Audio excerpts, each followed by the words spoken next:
Qual é a origem da vida? Cientistas, filósofos, teólogos e pensadores tentam responder essa pergunta há séculos. E nesse vídeo nós vamos falar sobre a visão científica sobre o assunto. Eu não quero aqui de nenhuma forma menosprezar ou diminuir a crença ou a ideologia de cada um. Nós vamos abordar a visão puramente científica. O que nós sabemos sobre isso? De onde nós viemos? Mas antes da gente responder isso, a gente precisa saber o que é vida para a ciência. O caminho natural do universo é a desordem, porém nós somos seres organizados. A biologia como um todo é uma ciência de coisas organizadas. E para as coisas se manterem organizadas nesse universo caótico, a gente precisa gastar alguma coisa. E no nosso caso, a gente consome ou gasta energia. Seja usando a luz do sol para fazer fotossíntese, ou nós seres humanos que nos alimentamos para queimar calorias de energias químicas. Os seres vivos precisam de energia para se manterem organizados.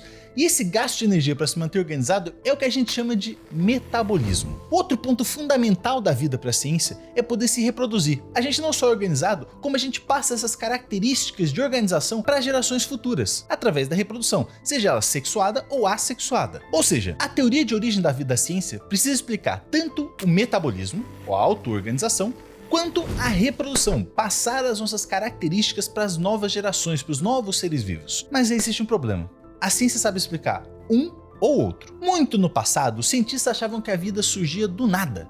Por exemplo, as moscas surgiam de dentro da carne, ou da carne mesmo. Mas aí, um belo dia, um cientista chamado Francesco Redi resolveu provar que isso não acontecia, que a abiogênese, que seria surgir a vida do nada, não existia. Ele pegou duas carnes, colocou uma num pote aberto e outra num pote fechado. No pote aberto apareceu mosca, no pote fechado, não. Tempos depois, veio uma hipótese que foi aceita por muito tempo na comunidade científica, a hipótese de Oparin Aldani. Nela, a vida na Terra podia ter sido gradativamente a partir de matéria não viva, através de um processo de evolução química gradual. E nesse processo, tinham que acontecer algumas etapas. A primeira seriam as moléculas inorgânicas simples reagirem com energia fornecida pelo Sol ou por relâmpagos da Terra primitiva, formando moléculas orgânicas como os aminoácidos e os nucleotídeos, que poderiam ter se acumulado nos oceanos, formando uma sopa primordial. Os blocos de construção poderiam ter se combinado em outras reações, formando moléculas mais complexas e maiores, como as proteínas e os ácidos nucleicos. Essas moléculas poderiam se organizar em unidades ou estruturas que eram capazes de se sustentar e autorreplicar. E aí temos o experimento de Stanley Miller e Harold Urey, gerando os resultados esperados pela hipótese de Oparin Aldani. Ou seja, nas condições de Terra primitiva que eles achavam que existia, é possível surgir aminoácidos, proteínas, carboidratos e ácidos nucleicos, o que é fantástico. Porém, hoje em dia a gente acha que a Terra primitiva não era daquele jeito. É que basicamente eles achavam que a Terra primitiva tinha uma atmosfera redutora, cheia de relâmpagos, com abundância de metano e amônia, e hoje em dia a gente acha que não é mais meio assim. Então essa hipótese de Oparin Aldani acabou indo por água abaixo. Mas então, como surgiu a vida de verdade? Vamos começar tentando explicar a reprodução. Para isso, a gente vai entrar numa teoria chamada mundo de RNA. Basicamente, a vida teria surgido de moléculas orgânicas capazes de fazer cópias de si mesmo, o RNA. Mas por que o RNA? Porque ele é fundamental para a vida como a gente conhece hoje em todos os seres vivos. Ele não é tão famoso quanto o DNA, claro, mas ele tem um papel fundamental na célula, armazenando informações genéticas, replicando o DNA das células, produzindo proteínas com os ribossomos e a interface entre o DNA e as proteínas. Lembra do RNA mensageiro? Os cientistas já descobriram que o RNA pode fazer reações químicas para produzir novas moléculas de RNA. Ou seja, ele poderia ter sua primeira molécula surgindo no universo a ser capaz de se replicar, se multiplicar sem depender de nada. Tá, tudo bem, mas então como surgiu o RNA? Os nucleotídeos surgiram aleatoriamente na Terra primitiva, porém eram degradados na mesma velocidade em que surgiam, até que começaram a surgir nucleotídeos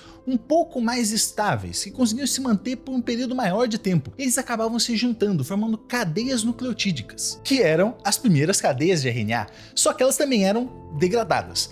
Porém, elas foram ficando estáveis de acordo com o tempo e foram começando a se expandir mais rapidamente do que elas eram destruídas. E com isso surgiram as primeiras moléculas de RNA. Milhões de anos se passaram e os RNA se multiplicaram e evoluíram, criando um maquinário capaz de se reproduzir, que é a base da vida como conhecemos hoje. Mas para isso acontecer, seria necessária uma quantidade abundante de nucleotídeos. E aí que entra o problema. Nós já conseguimos reproduzir em laboratório maquinários de RNA capazes de produzir partes de nucleotídeos.